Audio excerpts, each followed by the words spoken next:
guys! One question that I've gotten a lot recently is, what kind of pliers do you like to use and why? So I will let you know the different types of pliers that I use most often and what I like about them.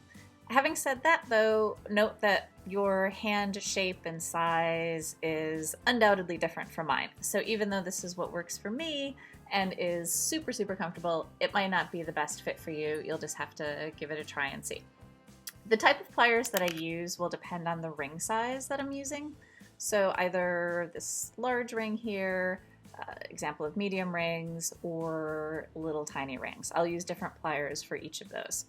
We'll start with the large ring, the red ring right here, which is 12 gauge aluminum. When I work with these rings, I prefer to use duckbill pliers. And you can clearly see why they're called duckbills due to this shape here.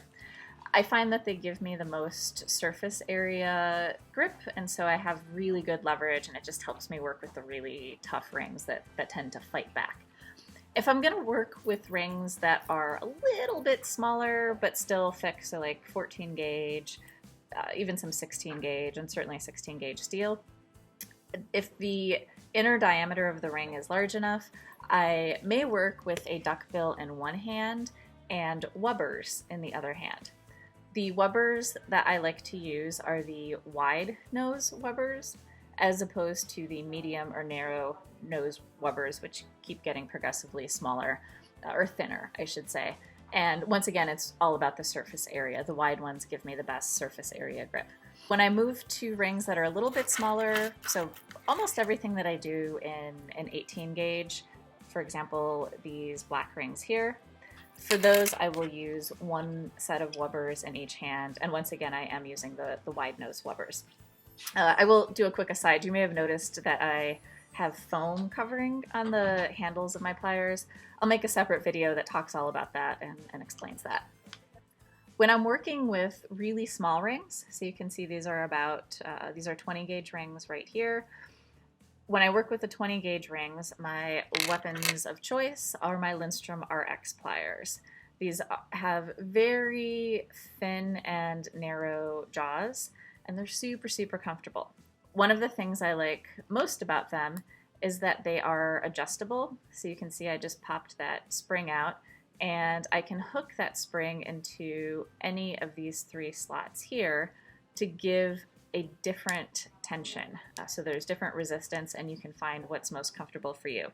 It also means that if the spring breaks, you just have to replace the spring. Unlike in most pliers, if the spring breaks, that's it. The whole plier is dead and gone.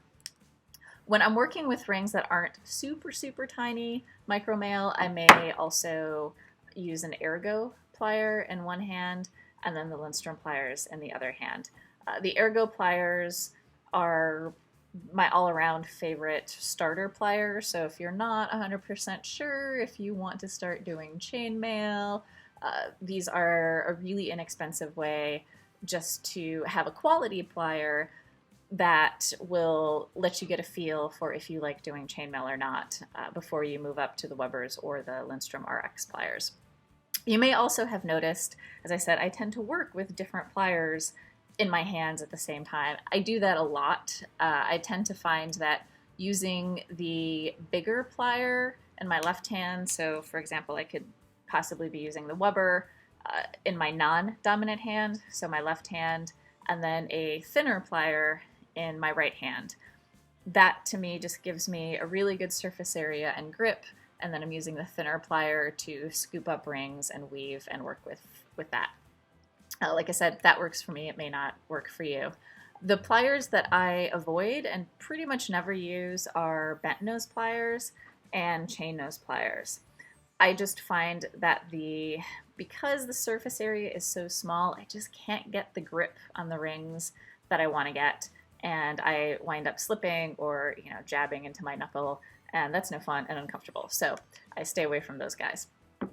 I hope that this was helpful.